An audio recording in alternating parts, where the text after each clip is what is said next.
Electronic पाठशाला में आपका स्वागत है। आज के इस लेक्चर में हम रिपीटेड लिमिट्स क्या होती है और कॉन्टिन्यूटी ऑफ अ फंक्शन क्या होता है उसके बारे में डिस्कस करेंगे। देखिए, इसके पहले हमने लिमिट ऑफ अ फंक्शन क्या होता है उसको डिस्कस किया था, उस पर हमने एग्जांपल भी किया था। देखिए, हमने दो टाइप का एग्जांपल बताया था आपको। एक में लिमिट डज नॉट एग्जिस्ट, दो टाइप का क्वेश्चन आता है आपके एग्जाम में। दो टाइप के क्वेश्चन आते हैं, एक आता है कि लिमिट डज नॉट एग्जिस्ट और दूसरा आता है कि आपको शो करना होगा कि उसकी लिमिट एग्जिस्ट करेगी कि नहीं, प्रूफ करना होता है। शो करने वाला क्वेश्चन आता है। जब भी कोई क्वेश्चन में शो करना आएगा तो आपको पूरा जो डेफिनेशन है लिमिट की एप्सिलॉन डेल्टा वाली, वो पूरी उसको लगानी होगी। बट इन द केस अगर वो जो सिर्फ डज नॉट एग्जिस्ट पूछता है, अगर आपसे पूछता है कि इसकी लिमिट शो करिए कि डज नॉट एग्जिस्ट है, तो आप सीधे पाथ लेके, जैसे मैंने बताया था कि एक पाथ चूज करिए, जिस पॉइंट के करस्पॉन्डिंग निकालना है उस पॉइंट के करस्पॉन्डिंग एक पाथ चूज करिए और उस पाथ पे देखिए अगर वो m पे डिपेंड कर रहा है या फिर उसके पाथ डिपेंडेंट हो रहा है तो लिमिट उसकी एग्जिस्ट नहीं करेगी। अगर वो पाथ डिपेंडेंट होगा तो उसकी जो लिमिट होगी वो एग्जिस्ट नहीं करेगी। ठीक है, तो आज के केस में हम पढ़ेंगे रिपीटेड लिमिट क्या होती है। देखिए, जो रिपीटेड लिमिट है वो आपकी जो वो लिमिट पढ़े थे पहले वाली लिमिट ऑफ फंक्शन, वो साइमल्टेनियस लिमिट होता है। ठीक है, और ये रिपीटेड लिमिट होता है। तो साइमल्टेनियस लिमिट की डेफिनेशन तो वही जो fx y minus l is less than epsilon whenever x minus a is less than delta और whenever y minus b is less than delta, ये हमने पढ़ा था लिमिट की डेफिनेशन। अब हम देखते हैं रिपीटेड लिमिट क्या होता है। If a function f is defined in some neighborhood of a comma b, एक फंक्शन f है जो कि a comma b कोई पॉइंट है उसके नेबरहुड में डिफाइन है। कोई फंक्शन है जो कोई a, b पॉइंट है, आपको पता है कि R2 में चल रहा है तो a, b टाइप के एलिमेंट मिलेंगे ना। तो a, b कोई पॉइंट है, इस पॉइंट के नेबरहुड में, जैसे a, b कोई पॉइंट है, ठीक है, और a, b पॉइंट है और इससे बनने वाला जो नेबरहुड होगा, जैसे ये नेबरहुड हो गया, तो इस नेबरहुड में एक फंक्शन डिफाइन है। ये कह रहा है इस नेबरहुड में एक फंक्शन डिफाइन है। तो कह रहा है कि जो हमारा फंक्शन है, जो एक फंक्शन है जो कि इस नेबरहुड में डिफाइन है, ठीक है, then the limit y tend into b fxy। अब क्या किया गया है कि जो स्लॉट सेकंड है, जो स्लॉट सेकंड में पॉइंट b दिया है, इस पे हम y की लिमिट लेंगे। भाई जाहिर सी बात है ये x स्लॉट होता है, ये y स्लॉट होता है, तो y टेंड इनटू b पे जो फंक्शन fxy पे लिमिट ली गई है, fxy की y टेंड इनटू b पे लिमिट ली गई है। तो y टेंड इनटू b मतलब वो इस b वाले पॉइंट जो सेकंड स्लॉट पे पॉइंट है उस पे हमने लिमिट ली गई है। इफ इट एग्जिस्ट, अगर इस फंक्शन ये लिमिट इसकी एग्जिस्ट होती है, ठीक है, तो इसका मतलब जो हमारा fxy फंक्शन होगा वो x का फंक्शन रहा होगा। अगर इस limit y tending to b पे इस fxy की वैल्यू एग्जिस्ट की होगी, if it exist is a function of x, तो अगर ये फंक्शन ऑफ x की अगर वो एग्जिस्ट होगा तो x का फंक्शन हो जाएगा। अभी मैं बताऊंगा एग्जांपल से कि कैसे x का फंक्शन होगा। अभी हम इसको एग्जांपल करेंगे तो आपको समझ में आएगा कि क्या कह रहा है ये। पहले पर डेफिनेशन देख लीजिए। तो अगर वो x का फंक्शन होगा तो हम उसको phi x नाम दे दिए। अगर y टेंडिंग टू b पे fxy की लिमिट एग्जिस्ट कर रही है, तो y टेंडिंग टू b पे अगर fxy की लिमिट एग्जिस्ट कर रही है तो इसका मतलब x का फंक्शन होगा।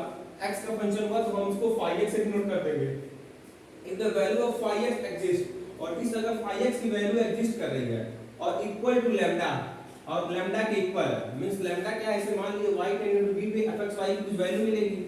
भाई अगर इसकी लिमिट एग्जिस्ट कर रही है, इसका क्या मतलब हुआ कि जब हम y टेंडिंग टू b करेंगे fxy तो कुछ वैल्यू मिलेगी ना आपको, तो वही वैल्यू को लैम्डा नाम दे दिया है, उस वैल्यू को लैम्डा नाम दे दिया है। देन वी हैव, अब देखिए जब y टेंडिंग टू b करेंगे, सबसे पहले y टेंडिंग टू b करेंगे, ठीक है, तो इस y टेंडिंग टू fxy का जो limit y tending to b लगाएंगे fxy में तो वो x का फंक्शन मिलेगा, और उस x के फंक्शन में फिर limit x tending to a लगाएंगे। ठीक है, तो पूरा जैसे आप इसीलिए समझिए, जैसे मान लीजिए आप कोई फंक्शन दे दे limit x, y tending to 1, 2, ठीक है, और fxy बराबर आपको निकालना हो x plus y, x square minus y square. आपको एक फंक्शन दे देंगे, आपको 1, 2 पे x square minus y square का एक हमको इसका लिमिट चेक करना है। सबसे पहले हमने क्या किया, बोला y स्लॉट वाले का लिमिट निकालेंगे। y टेंडिंग टू 2 हो गया fxy, भाई जैसे यहाँ y टेंडिंग टू b लिया गया था, इसी तरह हमने y टेंडिंग टू 2 लिया, b की जगह 2 है, तो y टेंडिंग 2 करेंगे तो कितना हो जाएगा यहाँ पे, x की जगह तो x रहेगा ही, क्योंकि आप तो y की लिमिट रख रहे हैं, तो x की जगह x रहेगा ही और 2 की जगह 4 हो जाएगा। y टेंडिंग टू 2 लिए तो y की जगह 2 रखेंगे, 2 टू द 4 x का माइनस 4। अब ये किसका फंक्शन हो गया? अब इसको देखिए, ये 5x हो गया ना, हम देखिए x का फंक्शन हो गया, ये जो फंक्शन हो गया हमारा 5x हो जाएगा। तो वही कह रहा है जब आप y टेंडिंग टू b करेंगे तो हमारा जो fxy है वो अब 5x का फंक्शन हो जाएगा, वो हमारा अब 5x का फंक्शन हो जाएगा। तो इस 5x का फंक्शन में फिर अब लिमिट लगाएंगे, जब लिमिट x टेंडिंग टू, अब x स्लॉट वाला 1 दिया हुआ है, x टेंडिंग टू 1 करेंगे, x टेंडिंग टू 1 तो यहाँ 1 रखेंगे, तो इस 5x में 1 रखना है ना, तो ये कितना हो जाएगा -3 हो जाएगा।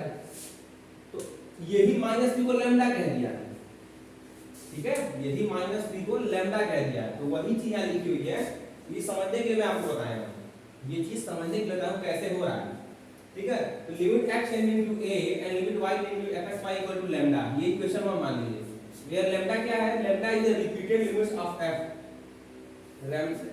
से ये lambda is the repeated limits of f y tending to b x। अब वो कह रहा है कि अगर रिपीटेड लिमिट का मतलब क्या होता है, y tending to 2 x tending to 1 पे लिमिट अगर -3 आ रही है, अगर y टेंडिंग टू a और x टेंडिंग टू 1 पे लिमिट अगर -3 आ रही है, -3 आ रही है, तो अगर हम इसका ये स्लॉट चेंज करें, अगर हम इसका स्लॉट चेंज करें, पहले हम x की लिमिट ले लें और y की लिमिट बाद में लें, तो जब x की लिमिट लगाएंगे तो कितना मिलेगा आपको? 1 minus y square, 1 minus y square मिलेगा, 1 माइनस वाई स्क्वायर। भाई अब x पहले लिए तो x रखेंगे तो क्या 1 माइनस वाई स्क्वायर होगा, ये 5y का फंक्शन होगा, इस बार 5y का फंक्शन हुआ। अब फिर अब जब x y टेंडिंग टू 2 लगाएंगे तो कितना हो जाएगा 1 माइनस 4 दैट इज -3, ठीक है, फिर -3 आया। जब हम स्लॉट चेंज किए, x की लिमिट पहले लिए, y की लिमिट बाद में ली, तो भी -3 आ रहा है, ठीक है। दोनों केस में चाहे x से पहले लिमिट लें, y बाद में लें, तो भी दोनों केस में हमेशा लिमिट सेम मिल रही है। तो दोनों केस में अगर लिमिट सेम मिलेगी तब हम उसे कहेंगे रिपीटेड लिमिट। देखिए एक बार इसने x tending to a y tending to b पे लैम्डा मिला है, बोला है कि lambda is the repeated limit of f y tending to b x tending to a, मतलब x टेंडिंग टू a पहले ले लें और y टेंडिंग टू b बाद में लें, उस केस में भी अगर लैम्डा की वैल्यू सेम हो जाएगी तो हम कहेंगे कि वह लिमिट हमारा रिपीटेड है। मतलब हम स्लॉट इंटरचेंज करें, x a b कोई पॉइंट दिया है तो अगर y tending to b x tending to a करें, या फिर x tending to a y tending to b, दोनों केस में जो लिमिट मिल रही है आपको दोनों बराबर हो जाए, then that limit is called a repeated limit. यही डेफिनेशन है, एग्जांपल में देखिए भी बताया हुआ है, मैंने एग्जांपल एक पर्टिकुलर कराया हुआ है, बट आप ये भी नोट करना चाहे नोट कर सकते हैं, ठीक है। तो ये मैंने कराया हुआ एग्जांपल, आपको अब एग्जांपल दिखा रहा हूं, ठीक है। तो आइए अब एक नोट देखते हैं, ठीक है। तो ये डेफिनेशन है, जब भी आपको कोई पूछे what is a repeated limit, means जिस पॉइंट के अबाउट वो फंक्शन डिफाइन है, उस पॉइंट पे हम चाहे हम पहले स्लॉट से पहले लिमिट निकालें चाहे दूसरे स्लॉट से निकालें, दोनों केस में ऑर्डर चेंज करने पे उसके लिमिट में कोई फर्क नहीं पड़ना चाहिए। ऑर्डर चेंज करने पे मतलब पहले a, b दिया तो अगर limit x tending to b y tending to a ऐसे कर रहे हैं तो उसके लिमिट में कोई फर्क नहीं पड़ना चाहिए, दोनों की लिमिट सेम आनी चाहिए, then that limit is called a repeated limit, ठीक है। तो ये रिपीटेड लिमिट की डेफिनेशन है। देखिए if we change the order of limits, if we change the order of limit we get the repeated limit. देखिए यहां पे क्या किया गया है, लिमिट इंटरचेंज किया गया है, x टेंडिंग टू a को पहले कर दिया, y टेंडिंग टू b को पीछे कर दिया गया है। देखिए यहां पे ये y आगे था, यहां पीछे हो गया, ये पीछे था तो ये आगे हो गया। इस केस में लैम्डा डैश मिला, तो अगर लैम्डा डैश और लैम्डा बराबर होगा then we can call it repeated limit. तब हम उसे क्या कहेंगे कि वह रिपीटेड लिमिट है। अगर लिमिट रिपीट नहीं, अगर दोनों बराबर नहीं हुआ, इस केस में कुछ 3 मिल गया तो दूसरा लिमिट मिल गया, then we can set limit repeated limit exist नहीं करेगा, ठीक है। तो एक नोट दे दीजिए, ये डेफिनेशन है रिपीटेड लिमिट की, ये जो है आपकी रिपीटेड लिमिट की डेफिनेशन है। अब देखिए एक नोट है, स्टार बना के आप लिख लीजिएगा, ये नोट है, स्टार बना के आप लिख लीजिएगा।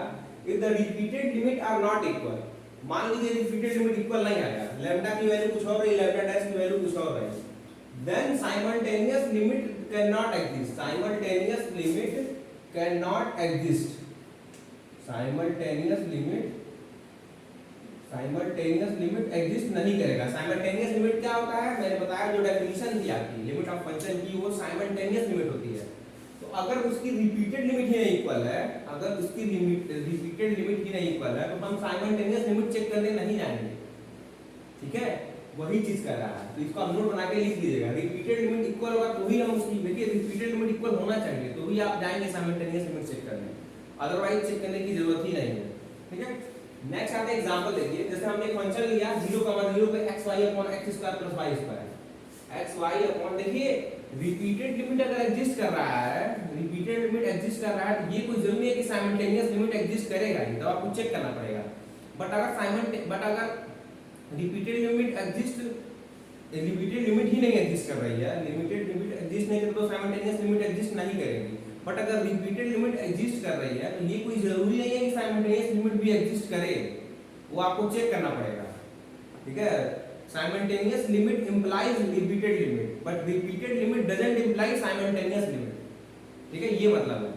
जैसे मान लीजिए फंक्शन है limit xy tending to 0,0 xy x² + y², एक आपको फंक्शन दिया हुआ है। ठीक है, हमको 0,0 की लिमिट देखेंगे। आपको पता है हम सबसे पहले y को टेंड करा देंगे, y स्लॉट वाले को टेंड कराए, x स्लॉट वाले को बाद में टेंड कराए।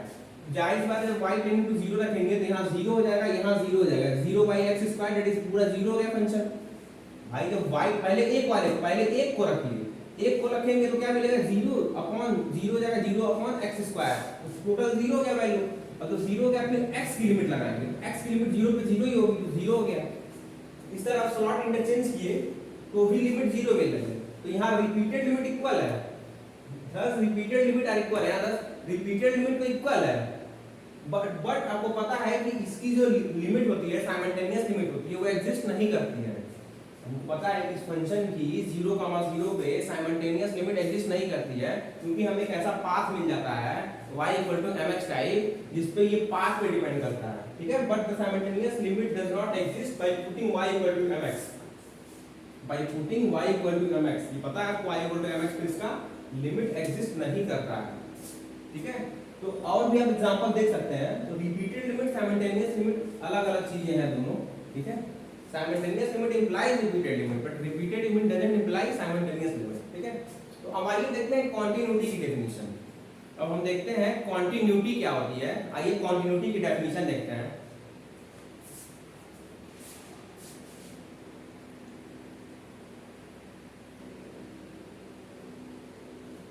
तो आइए अब देखते हैं एग्जांपल्स। हम देखते हैं कुछ आपके कॉन्टिन्यूटी की डेफिनेशन पहले देख लीजिए, फिर कॉन्टिन्यूटी की डेफिनेशन के बाद हम देखेंगे एग्जांपल्स। ठीक है, देखिए एग्जांपल दिया हुआ है, तो पहले सबसे पहले कॉन्टिन्यूटी की डेफिनेशन देखिए क्या होती है। A function f(x, y) is said to be a continuous at point a, b if for given epsilon greater than 0 there exists delta greater than 0 such that mod of f(x, y) minus f of a b is less than epsilon when x minus a is less than delta and mod of y minus b is less than delta। देखिए आपको पता है कि जैसे आपने continuity की definition real analysis में पढ़ी होगी कि f अगर कोई फंक्शन होता था और किसी पॉइंट x0 पे अगर हम उसकी कॉन्टिन्यूटी को डिफाइन करना चाहते हैं तो एक ऐसा एप्सिलॉन ग्रेटर देन 0 मिले जिसके लिए mod of fx minus fx0 is less than epsilon हो जाए whenever x minus a is less than delta। ठीक है, x minus x0 is less than delta where delta greater than 0 होता था। आपको वही कंडीशन है, यहाँ पे इसकी कंडीशन है 2 वेरिएबल्स हो गया है, बाकी सेम डेफिनेशन है, बाकी जो डेफिनेशन है आपकी एकदम सेम है। ठीक है, तो आपको पता है कॉन्टिन्यूटी को चेक करने के लिए आप क्या करते थे, left hand limit, right hand limit and value of the function, तीनों निकालते हैं, तीनों इक्वल होती थी तो हम कहते थे उसकी कि उस पॉइंट पे फंक्शन कॉन्टिन्यूअस है। ठीक है, तो वो होती थी कॉन्टिन्यूटी की डेफिनेशन। अब हम कॉन्टिन्यूटी को इस तरह लिख सकते हैं, limit x, y tending to a, b f(x, y) = f of a, मतलब उसकी लिमिट एग्जिस्ट होना। ठीक है, मतलब लिमिट एग्जिस्ट हो जाए और वैल्यू के बराबर हो जाए, तो हम कहते थे ना कि फंक्शन हमारा कॉन्टिन्यूअस हो जाएगा। वो वहां ये चीज यहाँ पे भी लागू होती है, वो चीज यहाँ पे भी लागू होती है। और मेन डेफिनेशन तो एप्सिलॉन डेल्टा वाली आप जान ही रहे हैं, ये कॉन्टिन्यूटी की डेफिनेशन। अब आइए एक एग्जांपल देखते हैं। एग्जांपल है f(x, y) = xy³ x² y to power 6 where xy does not equal to 0,0 and xy, देखिए एक फंक्शन दिया हुआ है xy³ x² + y की पावर 6 टाइप का एक फंक्शन है xy³ x² + y की पावर 6। कब है, जब x y की वैल्यू 0,0 के इक्वल नहीं है। अब जब 0,0 के इक्वल है उस केस में इसकी वैल्यू 0 है। इस तरह आपने फंक्शन में भी कंटिन्यूटी में भी पढ़ा होगा, ऐसी टाइप के क्वेश्चन मिलते थे वन वेरिएबल में। वन वेरिएबल में भी आपने ऐसे क्वेश्चन सॉल्व किए होंगे, ठीक है। तो हमें इसे दिखाना है, एग्जामिन द कंटिन्यूटी, हमें कंटिन्यूटी पता करनी है, हमें इस फंक्शन की कंटिन्यूटी पता करनी है। तो सॉल्यूशन देखिए, सबसे पहले फंक्शन हमारा दिया हुआ है fxy x/3 upon x square plus y की पावर 6। सबसे पहले हम 0,0 पे उसकी लिमिट चेक करें। भाई अगर फंक्शन दिया हुआ है, हमको कंटिन्यूटी चेक करनी है, तो सबसे लिमिट को चेक करना है। अगर लिमिट होगा तभी तो हम आगे बताएंगे। लिमिट अगर एग्जिस्ट कर जाएगा फिर हम डेफिनेशन लगा देंगे, तो वही पे लिमिट चेक करते हैं। तो fxy x/2 x square plus y की पावर 6, आप लिमिट लगाए। अगर अब हम क्या करते थे कि अगर ऐसा कोई पाथ एग्जिस्ट कर गया, ऐसा कोई अगर पाथ एग्जिस्ट कर गया जिसपे वो पाथ डिपेंडेंट हो जाए, जिसपे वो पाथ डिपेंडेंट हो जाए, तो अगर ऐसा कोई हमको पाथ मिल गया तो हम कहते हैं कि उसकी लिमिट एग्जिस्ट नहीं होती है। अगर हम y3 mx एक पाथ ले लें जो कि 0,0 से पास कर रहा है, भाई 0,0 पे तो देखना है, y3 mx एक हमारा पाथ चूज किए। इस पाथ को जब आप इसमें पुट करेंगे तो आपको m/1 m² मिलेगा। जब इस पाथ को आप इसमें रखेंगे तो आपको m/1 m² मिलेगा। और पता है कि ये जो है वो पाथ डिपेंडेंट हो गया है, जो लिमिट है वो पाथ डिपेंडेंट हो गई है, ठीक है। ये चीज सब बताया हुआ है, इसमें जल्दी बता रहा हूँ, ये सब चीजें बताया हुआ है, ठीक है। तो पाथ डिपेंडेंट हो गया, इसका मतलब लिमिट इसकी एग्जिस्ट नहीं करेगी। अगर ये सब देखा नहीं आपने तो लिमिट के डेफिनेशन में देख लीजिए, सब कुछ बताया हुआ है, कैसे ये पाथ डिपेंडेंट होता है, कैसे हम पाथ चूज करते हैं, सब बताया हुआ है, ठीक है। तो अगर लिमिट ही नहीं एग्जिस्ट करी तो हम कंटिन्यूटी क्या बताएंगे? Hence fxy is not continuous at a, 0,0। भाई अगर लिमिट ही नहीं एग्जिस्ट कर रही है तो कंटिन्यूटी की बात क्या करेंगे? यहाँ पे कंटिन्यू फंक्शन की लिमिट नहीं एग्जिस्ट है तो हम लिख दिए डायरेक्ट कि फंक्शन कंटीन्यूअस भी नहीं होगा। तो ये एक एग्जांपल का, आइए और एग्जांपल करते हैं। उस एग्जांपल में हमको कंटिन्यूटी की डेफिनेशन लगाएंगे। एक लास्ट एग्जांपल करते हैं, उस पे हम डेफिनेशन लगाएंगे कंटिन्यूटी की, जो एप्सिलॉन डेल्टा आपने पढ़ा हुआ है, ठीक है। आइए उस एग्जांपल को देखते हैं।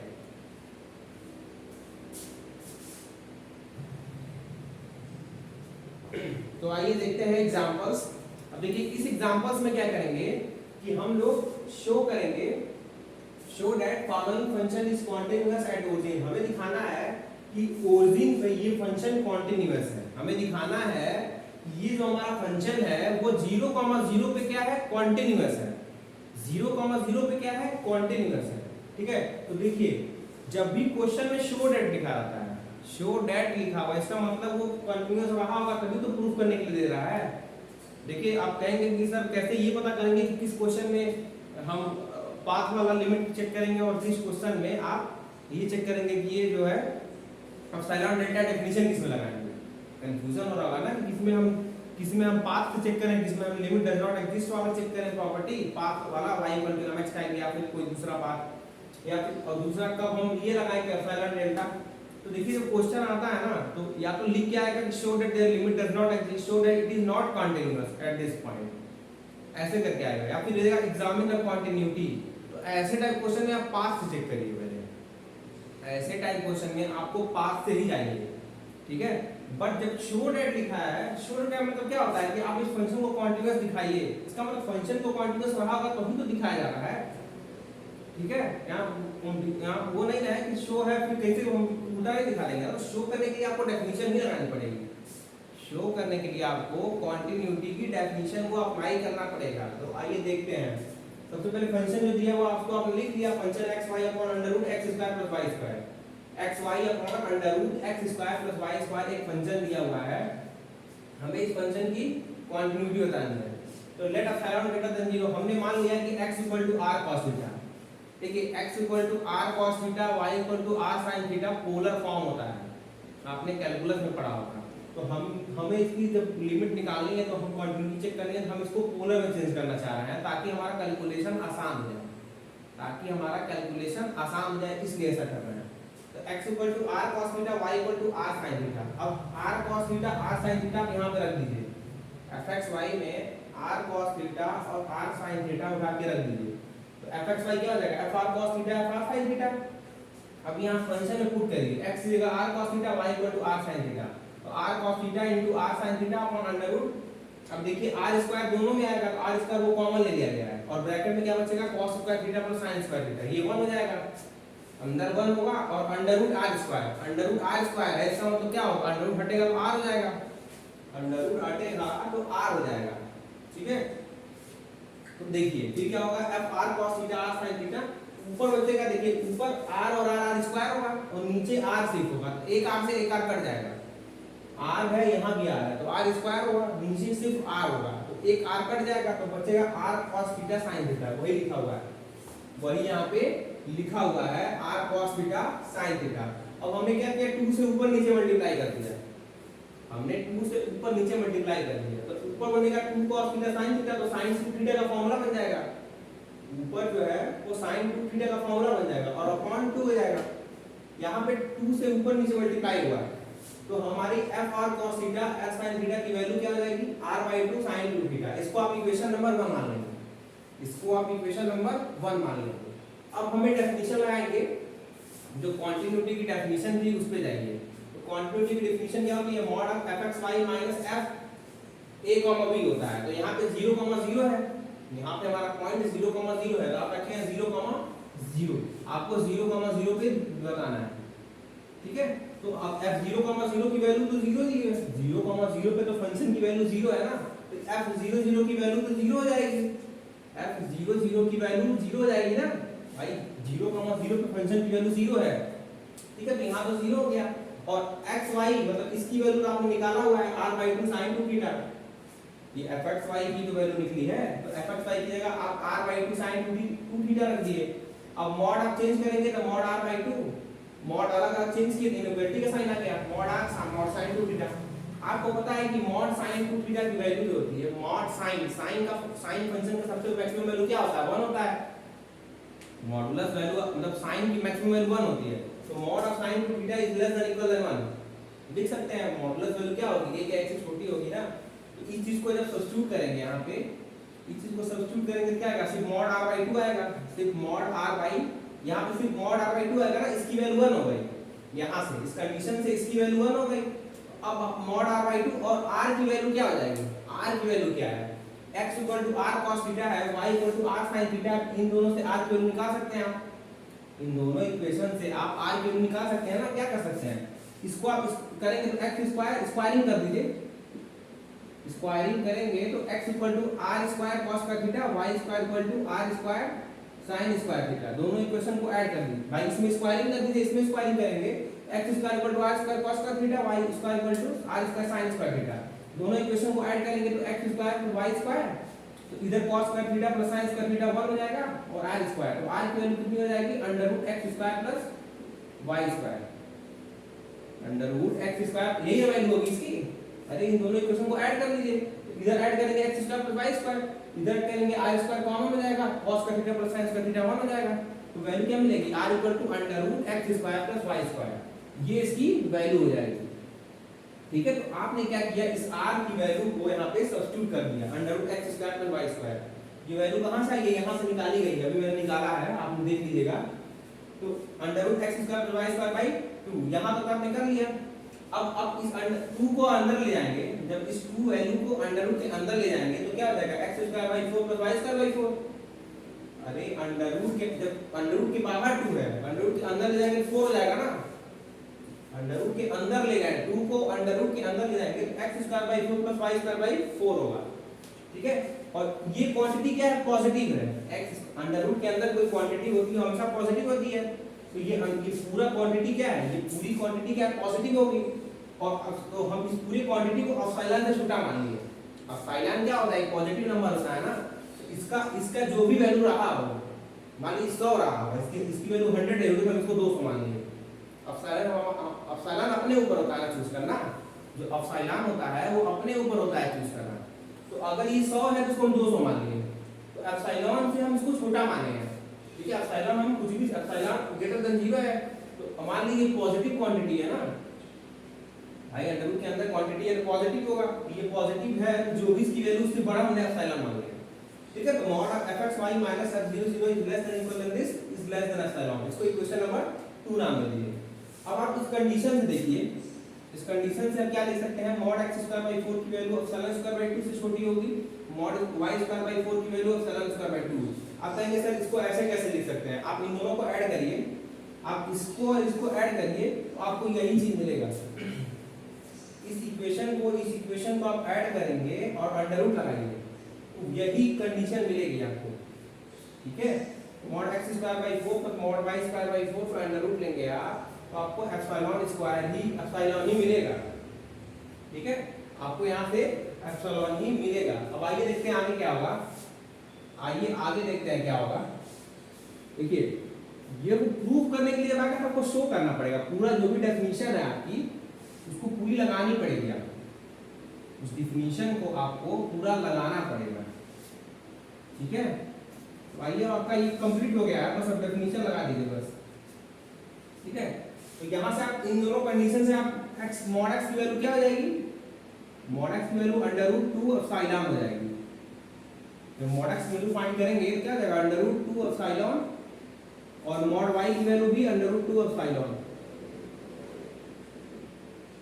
ठीक है भाई। मॉड x की वैल्यू इधर से सॉल्व करिए, इसको इन दोनों को सॉल्व करेंगे तो आएगा ये mod x is less than under root 2 epsilon और mod y is less than under root 2 epsilon. अब नाउ क्या हो जाएगा, अब डेफिनेशन लगा दीजिए mod fxy minus f0 gamma 0 mod is less than epsilon. ये हमने दिखा दिया है कि ये पूरी क्वांटिटी जो है ये पूरी quantity less than epsilon equation 2 में शो कर दिया, यहां तक दिखा लिए, ठीक है।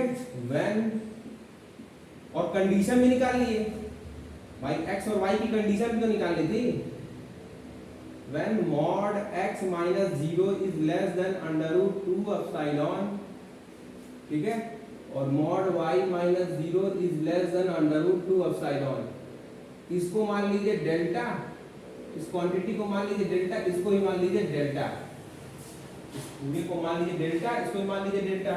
पूरी डेफिनेशन आपकी लग गई। Mod fxy minus f0 comma 0 mod is less than epsilon when mod x minus 0 is less then delta and mod y minus 0 is less then delta. ये आपकी डेफिनेशन लग गई। ये क्या होता था 0 0 पता 0 0 पॉइंट पे तो निकालना था, x minus x not y minus y not होता था, x नॉट y नॉट की वैल्यू 0 0 है और डेल्टा आपको इसको पूरे रूट 2 एप्सिलॉन को डेल्टा मानेंगे। डेल्टा क्यों माने हैं, क्योंकि डेल्टा के फॉर्म में ही तो दिखाते हैं, ये डेल्टा पॉजिटिव होता है ना, ठीक है। तो ये डेफिनेशन आपकी लग गई, पूरी डेफिनेशन लग गई। So hence fxy is continuous, hence fxy is continuous at 0, 0 at 0, 0 पे continuous हो गया। तो ये इसका प्रूफ है, ठीक है, इस क्वेश्चन का ये प्रूफ है। तो इस लेक्चर में इतना ही। वीडियो अच्छा लगे तो वीडियो को लाइक सब्सक्राइब और शेयर करें। Thank you very much.